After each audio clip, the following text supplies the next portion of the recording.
오늘 우리가 함께 묵상할 말씀은 신약성경 에베소서입니다. 에베소서 6장 11절과 12절의 말씀을 제가 읽습니다. 신약성경 317쪽 전후.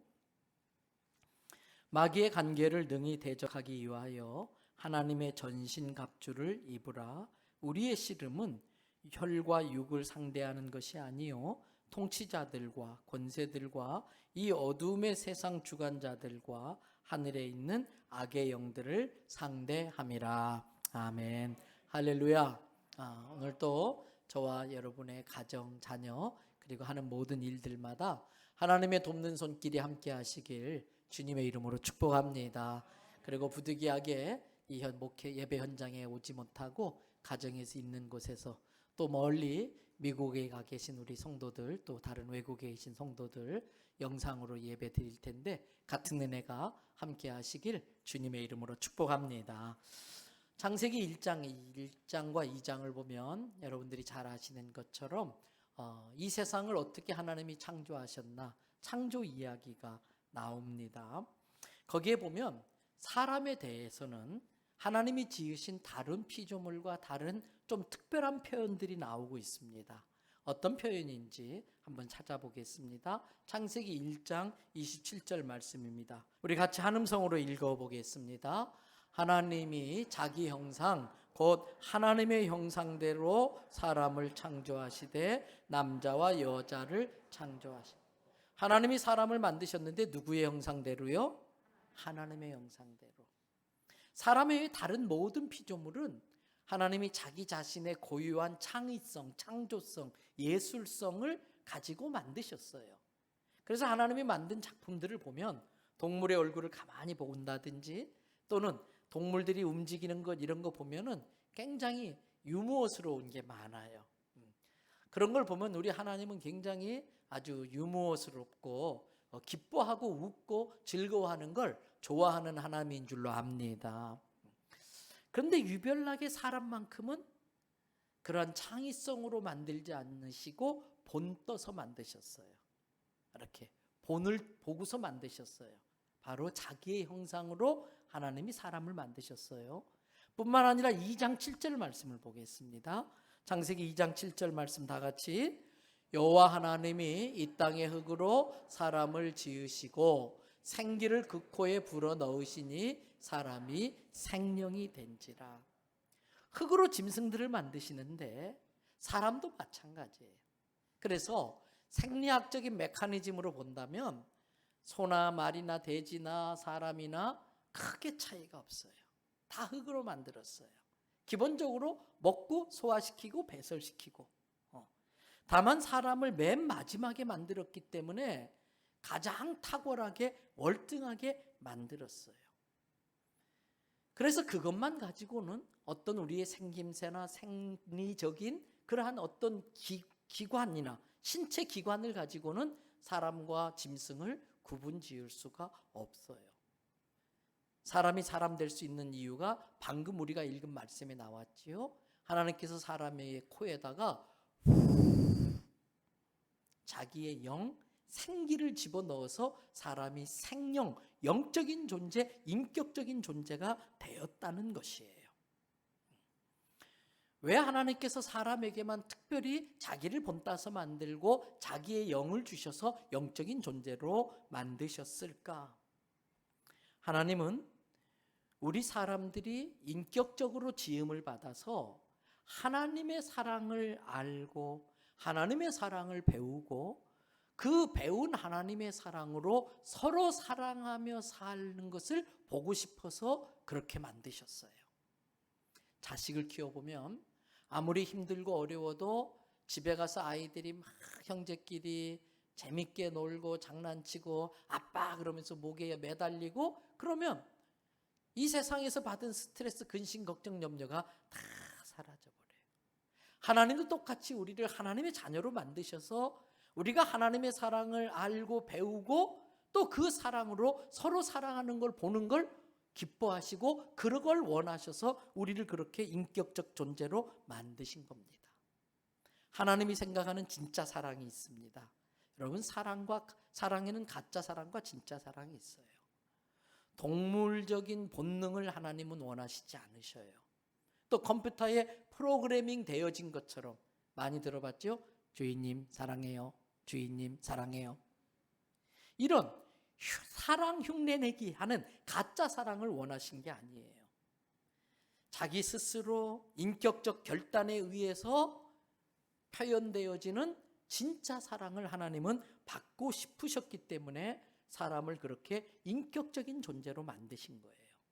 그래서 하나님이 사람에게 줄 수 있는 가장 아름다운, 가장 인격적인, 그렇기 때문에 가장 위험할 수도 있는 선물을 주기로 했는데 그것이 선악과입니다. 동산에 있는 모든 나무의 열매는 다 먹어도 좋아. 그런데 동산 중앙에 있는 저 선악과의 열매는 먹지 마. 이건 부탁이지만 명령이기도 해. 그런데 하나님이 이 선악과 주변에 선악과를 못 따먹도록 어떤 장치나 시스템을 해놓지 않으셨어요. 그냥 놔두셨어요. 난 너희를 믿겠어.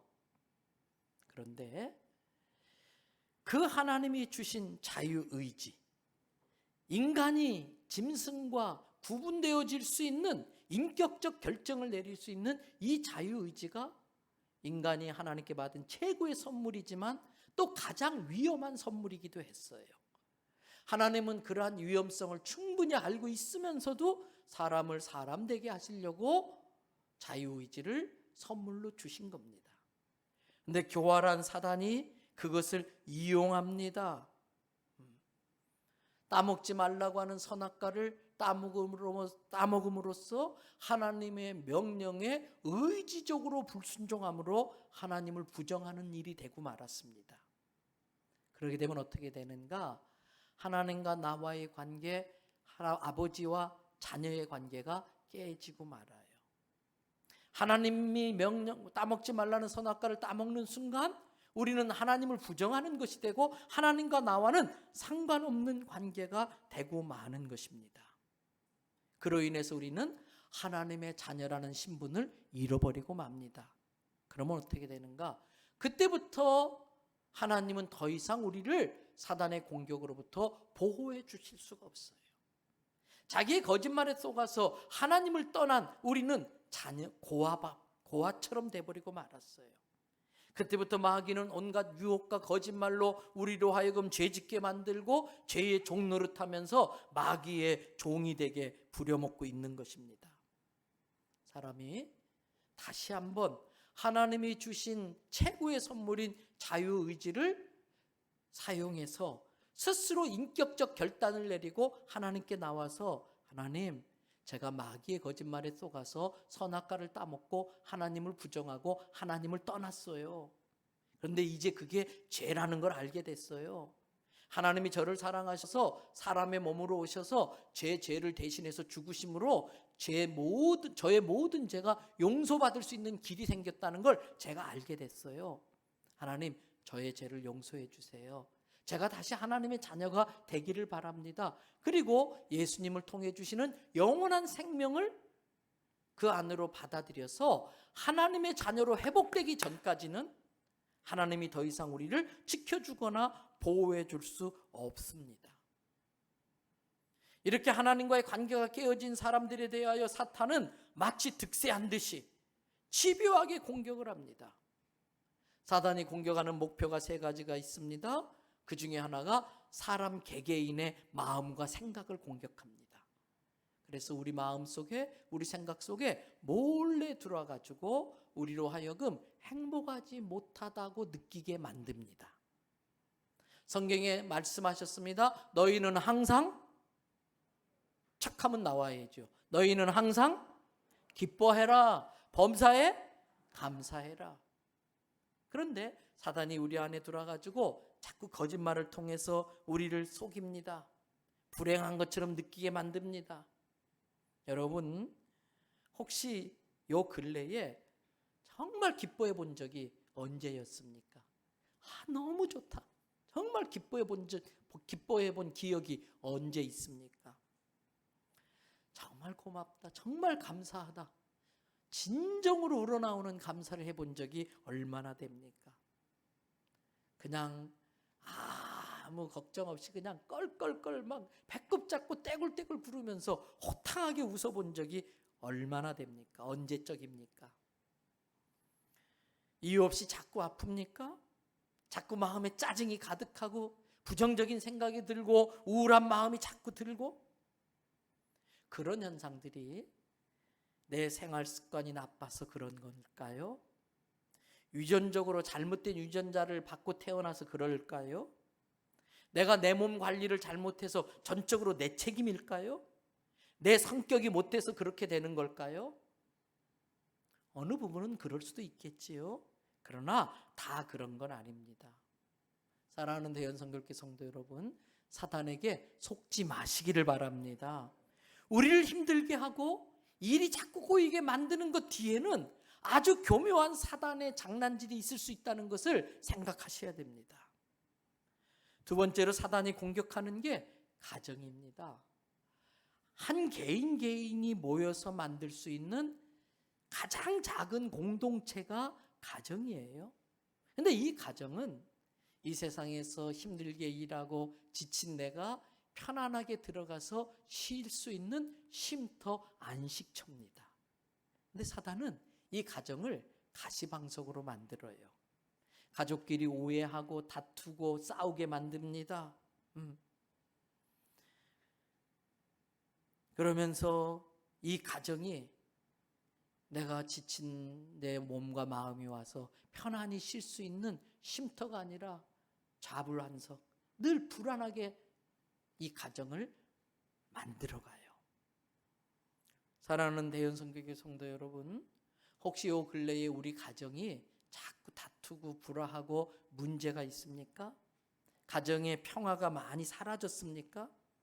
가족끼리 별것 아닌 것 같고 자꾸 싸웁니까?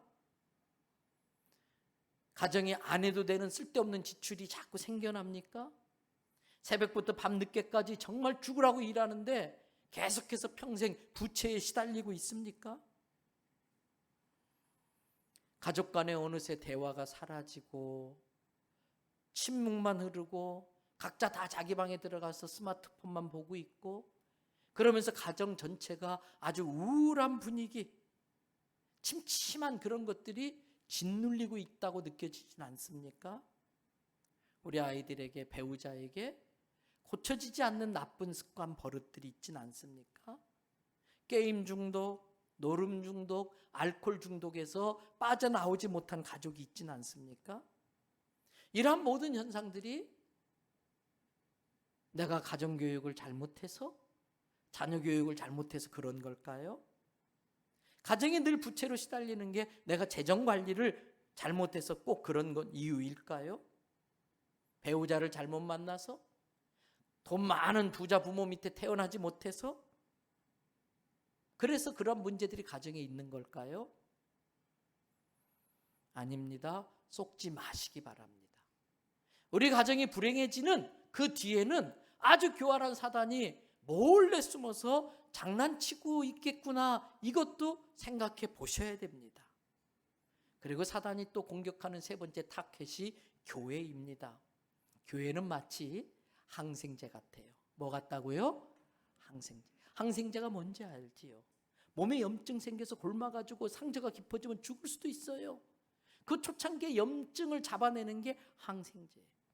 사단은 사회 구석구석에 음란하고 돈만 알고 여러 가지 아주 못된 방법으로 염증을 일으켜 놓고 있어요. 교회가 그 사회 염증을 곪지 않게 썩지 않게 항생제 역할을 하고 있는 겁니다. 뿐만 아니라 교회는 영적인 병원 같은 곳입니다. 죄로 인하여 병든 영혼들을 고쳐서 다시 하나님의 자녀가 되도록 이끌어주는 곳이 교회입니다. 그래서 사탄의 입장에 있어서는 교회가 철천지 원수예요. 사단의 진치를 구축하는 데 있어서 제일 방해되는 세력이 교회입니다. 그래서 어떻게 해서든 사단은 수단 방법 가리지 않고 교회를 무너뜨리려고 하고 교회가 제 기능을 발휘하지 못하게 방해합니다. 생명력이 넘치고 은혜스러운 예배를 드리지 못하게 합니다. 성가대 함께하지 못하게 자꾸 회방합니다. 성도 간의 사소한 일로 오해해서 다투게 만듭니다. 목회자와 성도 사이를 이간질시킵니다.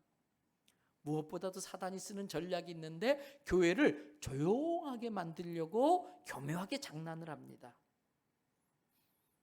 아닙니다.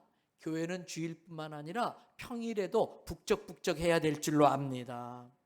교회는 늘 기도와 찬양 소리가 천장을 뚫어버릴 정도가 돼야 돼요. 아이들의 떠드는 소리가 여기저기서 나와야 됩니다. 주차장이 복잡하고 주차하기가 힘들어져야 됩니다. 교회 복도를 지나다가 어깨가 사람끼리 막 부딪혀야 됩니다. 교회는 운동하는 청년들의 거친 숨소리와 청소년들의 이유 없이 깔깔대는 웃음소리가 여기저기에서 막 나야 돼요. 사단은 이런 일을 못하게 합니다. 조용한 게 좋지. 절간이 얼마나 거의 조용한데. 절간 같으면 안 돼요. 교회는 성당 아주 조용하고. 여러분, 우리 교회도 평일 낮에 본당 오면요 거룩거룩합니다. 얼마나 경건하고 좋으냐. 근데 항상 그러면 안 돼. 여기저기에서 치열한 영적 전쟁을 치르는 기도의 함성 소리가 가득해야 할 줄로 믿습니다. 그래서 수시로 틈만 나면 할 일 없이 교회 들려가지고 기도하다 가는 게 몸에 배어야 돼. 난 지나가다 들리는 거예요. 출퇴근하다가도. 요즘 우리 교회 베드로 탁구팀이 아주 열심히 해요. 여러 동호회들이 있겠지만은, 그래서 화요일 날 또 목요일 날 금요일 날 저녁마다 와서 탁구 치는데 누구나 환영합니다. 와서 치시면은 자기도 잘 못 치면서 가르쳐 주려고 애쓰는 분들이 있어요. 남모 집사라고요. 근데 이 탁구팀이 두 가지가 항상 있어야 돼요. 그런 모든 동호회는 전도하기 위해서 있는 거예요. 그래서 항상 새가족을 데리고 같이 운동해야 돼요.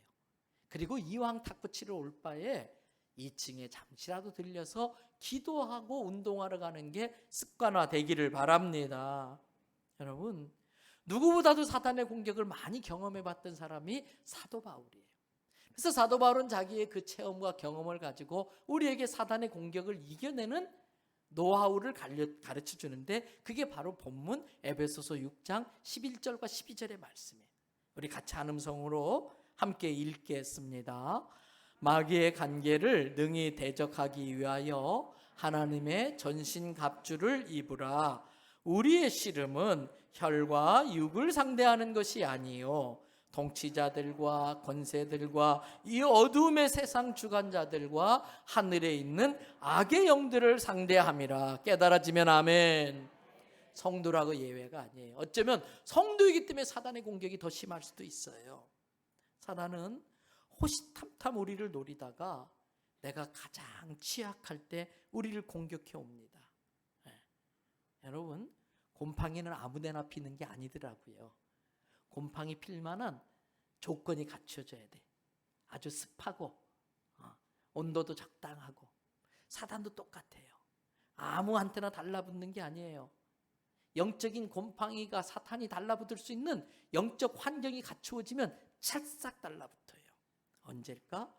너무 바빠가지고 기도 생활이 끊어졌을 때, 너무 피곤해서 예배를 건성으로 드리거나 예배를 설렁설렁 빼먹을 때, 또 너무 힘들어서 마음이 지쳤을 때, 또 누군가에 의해서 막 속이 뒤집어져서 막 속상했을 때, 또 다 잘 나가요. 그래서 아주 교만해졌을 때, 그래서 겉은 화려하지만 속으로는 외로움이 있을 때 사단이 착 달라붙어요. 이때다 그러면서 먹잇감을 찾아다니는 사자처럼 살피다가 확 달라드는 거예요. 그때 정신 차리지 않으면 자기도 모르게 사단의 먹잇감이 되고 맙니다. 심지어 어떤 사람은 누가 봐도 사단에게 지금 이용당하고 있는데, 사단의 도구로 쓰임받고 있는데 정작 본인은 모르고 있어요. 그래서 사도 바울은 오늘 본문 11절에서 사단의 공격을 무슨 단어를 썼냐면은 뭐라고 그랬어요? 간계다. 아주 간사한 계략이다. 이런 표현을 했어요. 간사한 계략이기 때문에 모르고 거기에 넘어가는 거예요. 더군다나 눈에 보이는 게 전부가 아닙니다. 사단이 활동하는 영역은 눈에 보이지 않는 영적 세계입니다. 이 영적 세계가 훨씬 더 무궁무진합니다. 그런데 인간은 영적인 존재로 영적인 존재로 지음받았기 때문에 영적 세계의 영향을 받지 않을 수가 없어요. 우리 아이들이 뭔가 잘하는데도요, 부정적인 이야기를 자꾸 하면은 잘하던 것도 못해요. 넌 왜 그거밖에 못해? 야, 겨우 그거냐? 야, 한 문제만 더 맞았으면 100점이지. 근데 인간의 심리가 참 못됐어요. 잘한 건 당연한 줄 알고요, 못한 건 왜 그렇게 눈에 잘 띄는지요. 죄가 그렇다고요. 어제도 들어갔더니 아내가 청소를 잘 해놨어요. 근데 마땅히 칭찬을 해줘야 되는데 거기 아일랜드 위에 엉뚱한 게 하나 놓여 있더라고요. 그 순간 이거 왜 여기다 놔뒀어? 말하려다가 제가 참았어요. 왜? 공감 세미나 배웠잖아요. 집사님 되게 은혜 받으시네, 박수 치면서. 그럴 수밖에 없는 뭐가 있었겠지. 근데 사단은 그때마다 잘한 건 보이지 않게 하고 잘못한 것만 딱 눈에 띄게 해서 계속 부정 강화를 시키는 거예요. 우리 인간은 영적 존재이기 때문에 그런 말이나 이런 걸로 영적으로 공격을 당하면 낙심하고 좌절하고 힘을 잃어서 잘하는 것도 못하게 됩니다. 그렇기 때문에 우리는 영적 세계를 알아야 돼요. 그걸 모르면 본의 아니게 사단에게 이용당하고 사단의 도구가 될 수 있어요. 이 영적 싸움에 지면 우리의 삶은 참 비참해집니다. 저는 목사이지만 늘 영적 전쟁에 승리할 수는 없지요. 목사도 영적 전쟁에 져서 영적으로 무기력해지고 마귀의 꼬임에 빠져서 이렇게 폐잔병처럼 지쳐 있을 때가 있어요. 그때 그 고통과 괴로움은 이루 말할 수 없어요. 얼마나 비참한지 몰라요. 이것을 알기 때문에 제가 영적 전쟁에 지지 않으려고 깨어 근신하며 기도하며 애쓰는 이유가 바로 거기 있는 겁니다. 히브리서 기자도 히브리서 12장 4절에서 죄와 싸우되 아직 너희가 피 흘리기까지 싸우지 않고 있구나. 죄와 싸우려면 피 흘리기까지 싸워야 된다고 말씀하고 있어요. 그러면 어떻게 해야 우리가 영적 전쟁에 승리할 수 있을까? 사도 바울은 두 가지를 우리에게 알려줍니다. 여러분, 영적 전쟁에 승리하려면 우리의 싸움이 어떤 싸움인지 알아야 됩니다. 우리의 싸움, 우리의 씨름은 혈과 육의 싸움이 아니라고 그랬어요. 여러분, 오늘 본문 말씀 보세요. 12절. 우리의 씨름은 혈과 육을 상대하는 것이 아니요 통치자들과 권세들과 그 다음 뭐라고 그랬어요? 어두움의 세상 주관자들과 그 다음 하늘에 있는 악한 영들을 상대하는 싸움이에요. 때문에 우리의 싸움은 어떤 문제와의 싸움이 아니에요. 어떤 환경과의 싸움이 아니에요. 나 자신과의 싸움도 아니고 누군가의 싸움이 아니고 영적 존재와의 싸움이라는 걸 깨달으시기를 바랍니다. 어둠의 영, 악한 영, 더러운 귀신, 원수 마귀가 우리의 상대라는 것입니다. 손자병법에 지피지기면 백전백승이다. 적을 알고 나를 알아야 100번 싸워 이길 수 있다는 거예요. 우리는 영적 전쟁에 승리하기 위해서 지금 내가 싸우는 게 영적 전쟁이고 그 상대가 원수 마귀라는 걸 정확히 알고 있어야 이길 수가 있는 거예요. 마귀에 대해 사람들이 두 가지로 상반된 생각들을 갖고 있더라고요. 그 중에 하나, 어떤 사람은 모든 게 다 마귀 역사로 생각하는 분들이 있어요. 어떤 병은 분명히 마귀 역사로 생기는 병이 있어요. 그래서 병마라는 표현을 쓰기도 해요. 그런데 모든 병이 다 마귀 역사일 수는 없어요. 많은 경우에 어떤 병들은 내가 자초한 게 많아요. 여러분, 밤늦게 그냥 치킨을 잡수시고 피자를 잡수시면서 주여 건강하게 해주시옵소서, 바로 기도응답이 옵니다. 치킨부터 끊어라. 내가 음식을 관리하지 못하고 운동하지 않고 그냥 막 건강검진도 하지 않으면서 아프면 다 이거 마귀 역사야. 아니에요. 물론 몸이 약해져서 병이 들어서 몸이 약해지면 마귀가 마치 습한데 곰팡이 피듯이 영적인 곰팡이가 필 수 있는 환경이 갖추어질 수 있어요. 마귀는 그런 것들을 이용해요. 그렇기 때문에 우리는 식습관이나 생활습관이나 음식 조절을 통해서 마귀가 틈탈 수 있는 환경을 만들지 않기 위해서라도 건강을 지켜내시기를 바랍니다. 그렇다고 그런 거 다 인정 않고 모든 게 마귀 역사다 그래 버리면 오히려 마귀의 힘을 더 강화시켜주는 결과를 만들고 말아요. 반대로 마귀의 역사를 아주 무시하고 인정하지 않는 사람들이 있어요. 이런 사람은 영적 세계, 영적 존재, 영적 파워를 인정하지 않아요. 사람들이 다 두려워서 마음으로 만들어낸 거고, 사람이 마음만 바로 잡으면 되지, 마음 쓰기 나름이지. 아니에요. 그것도 속는 거예요. 그게 마귀가 제일 좋아하는 방법, 전략이에요. 자기의 정체를 드러내지 않고 마귀에게 속으면서도 속는 줄도 모르고 살도록 우리를 유도하는 거예요. 그래서 어떤 사람이 말하기를, 이 세상에 하나님이 없다고 하는 자가 제일 큰 바보고, 그 다음 마귀가 없다고 하는 자가 두 번째 바보다 그랬어요. 여러분, 첫 번째, 두 번째 바보가 되지 마시기를 바랍니다. 마귀는 분명히 있어요. 영적인 존재라 육적인 눈으로 볼 수 없지만 영적인 능력과 영향력을 가지고 계속해서 우리를 공격합니다.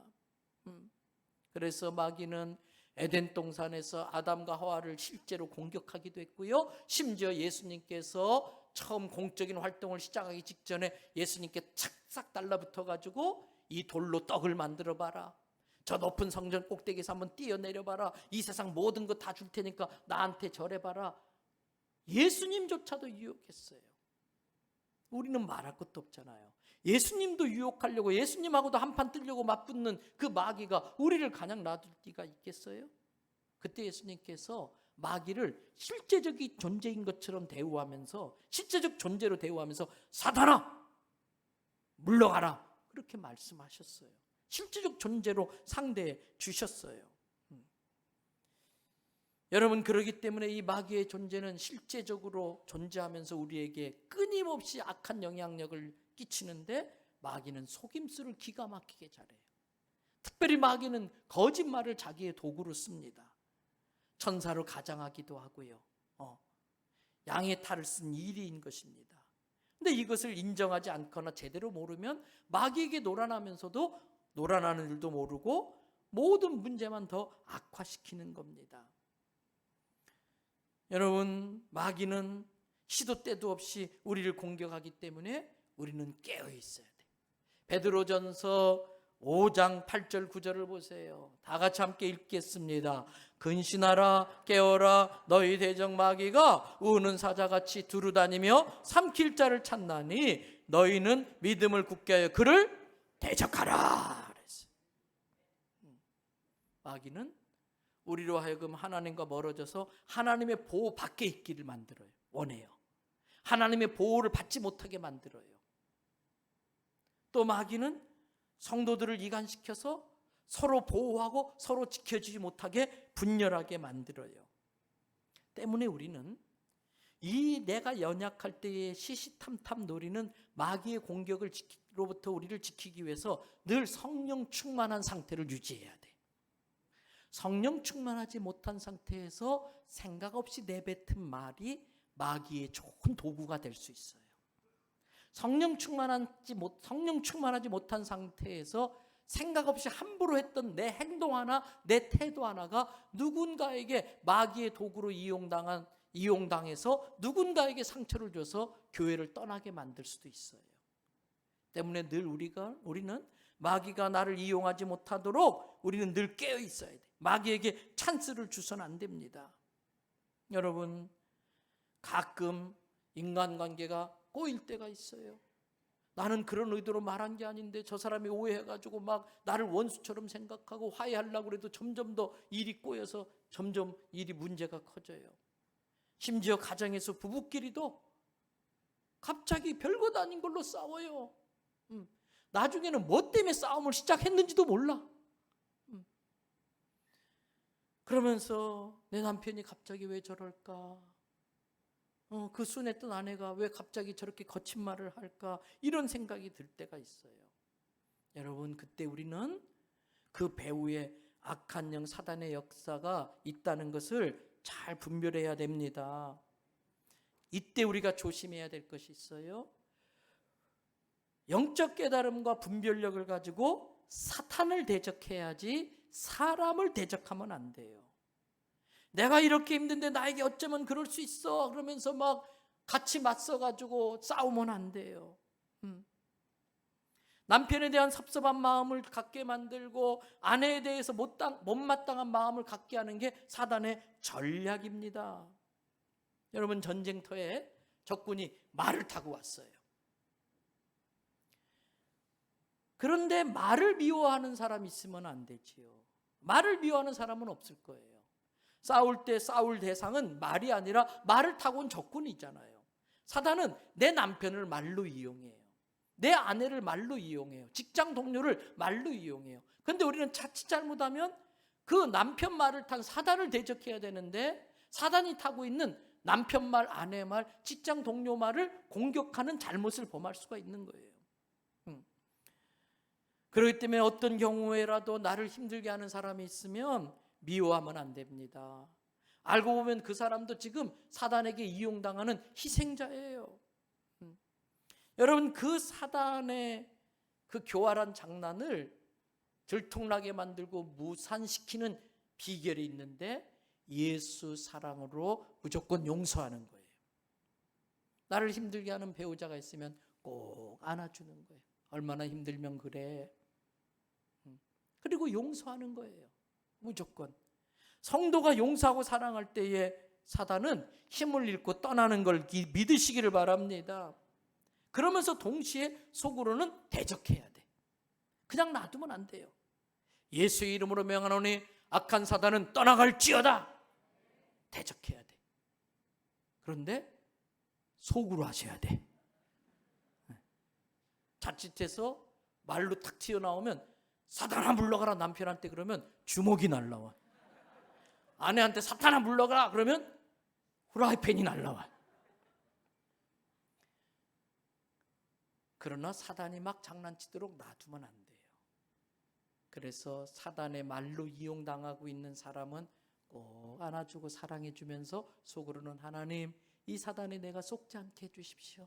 이 사단의 작전에 넘어가지 않게 해주십시오. 예수 이름으로 명하노니 내 배우자 안에서 역사하는 악한 영은 떠나갈지어다. 기도하면서 꼭 안아주는 거예요. 그때에 자기들의 대장 사단보다도 더 권세 있는 예수의 이름을 들으면 사단의 쫄개들인 귀신들은 벌벌 떨며 한 길로 왔다 7길로 달아나는 줄 믿습니다. 때문에 우리의 싸움이 영적 싸움이라는 것과 우리의 상대가 사단이라는 걸 알아야 돼요. 두 번째, 사도 바울은 이 싸움에 이길 수 있기 위하여 우리에게 또 방법을 가르쳐 줍니다. 여러분, 오늘 말씀을 한번 중에 사단이 사도 바울 우리에게 가르쳐 준 게 있어요. 영적 싸움이기 때문에 영적으로 강해져야 된다는 거예요.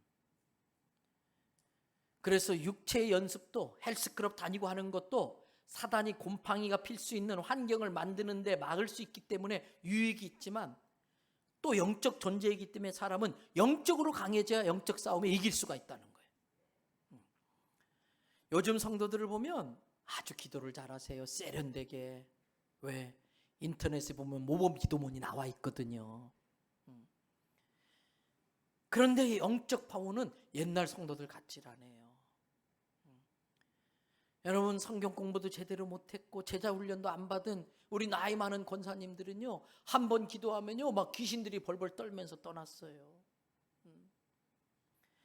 그런데 너무 세상 일이 바쁘다 보니까 신앙생활에 흉내만 내고 있어요.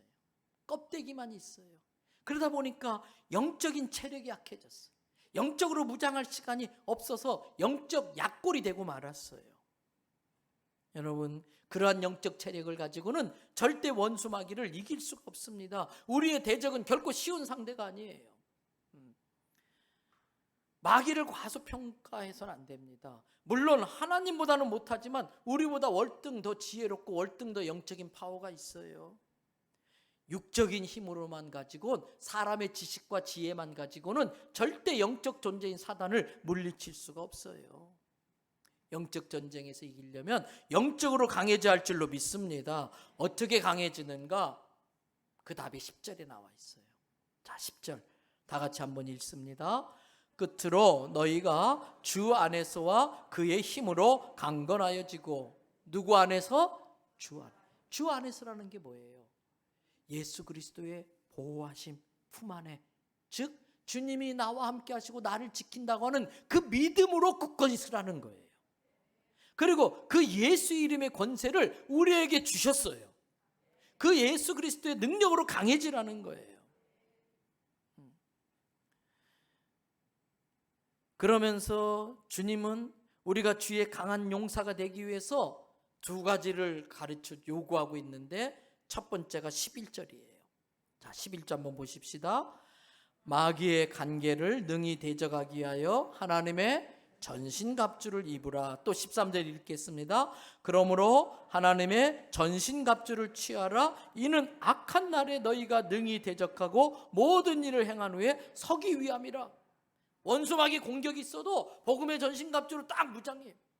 믿음의 방패, 의의 흉배, 구원의 투구, 복음의 신발, 진리의 허리띠를 딱 메고서 불화살을 쏘든 어떤 공격을 하든, 뭐 남편을 통해서 막 상처내는 말을 하고 직장 동료를 통해서 모욕적인 말을 하고, 그래도 나는 하나님의 자녀야, 주님 나와 함께 하시니까 믿음의 방패로 탁탁 막아내고 구원의 투구로 흔들리지 않게 탁 자기의 머리를 지켜내고 복음의 신발로 딱 버티고 서라는 거예요. 주의 강한 용사로. 이 복음의 전신갑주를 입는 건 개인적인 준비예요. 두 번째 준비할 게 있는데 그게 18절 19절이에요. 우리 같이 한번 또 읽어보실까요?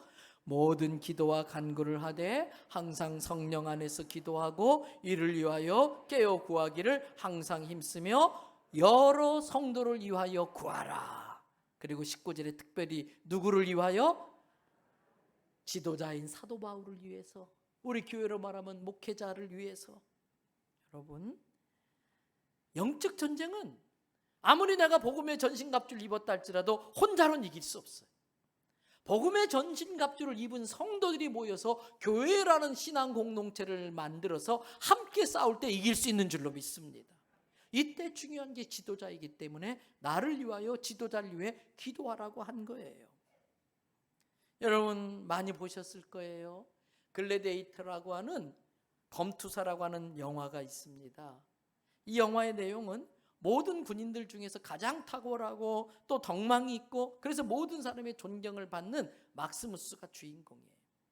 황제는 자기 아들이 있음에도 불구하고 로마라고 하는 이 제국이 더 소중했기 때문에 자기 아들 대신 막스무스를 황제의 후계자로 삼습니다. 황제의 자리를 빼앗기게 된 황제의 아들 코모두스는 견딜 수가 없어요. 그래서 막스무스를 노예로 팔려버리게 만들고 그의 아내와 아이를 아주 무참하게 죽여버리고, 이렇게 해서 노예가 된 막스무스가 검투사가 되어서 복수하는 게 이 영화의 내용이에요. 그 영화의 마지막 장면을 보면 노예 신분으로서 검투사가 된 막스무스가 이끄는 노예 검투사들과 자기의 원수, 지금의 로마 황제의 그 코모두스의 최고 정예 부대인 전차 부대와 대결을 하는 장면이 나오는데, 로마 콜로세움 경기장에서, 이게 이 영화의 클라이막스예요. 여러분, 노예 신분에 훈련도 제대로 받지 못한 이런 자들이 맨 땅에서 창과 단창만 들고서, 딸랑 그것만 들고서 잘 훈련된 전차를 타고 온 부대와 싸우면 싸움의 결과는 뻔한 거지요. 여러분, 이 오합지졸 같은 노예들이 이 잘 훈련된 로마의 전차 부대를 이겼어요. 두 가지 요인이에요. 주인공 막스무스가 방패와 방패를 연결해. 그러면서 다이아몬드 모양으로 딱 뭉칠 때에 전차가 거기에 올라갔다가 뒤집어지게 돼요. 하나됨. 그러면서 동시에 하나됨을 이끌어내는 막스무스라는 리더십이에요.